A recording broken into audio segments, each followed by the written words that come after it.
అరే జోగి రమేష్ గారు, నిజంగా నువ్వు రాష్ట్ర గృహ నిర్మాణ శాఖ మంత్రి అయితే నేను జనసేన పార్టీ తరఫున ఒక చిన్న సవాల్ విసురుతున్నా నీకు. నేను ఒక సామాన్య జన సైనికుడిని. నీ దగ్గర ఏమేమి లెక్కలు నీ పట్టుకురా.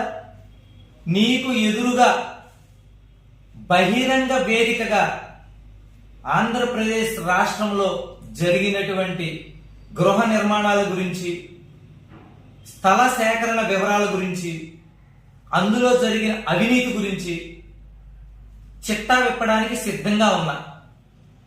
నాది అవనగడ్డ నియోజకవర్గం. నువ్వు నిజంగా సిద్ధంగా ఉన్నావా లెక్కలు చూపించడానికి?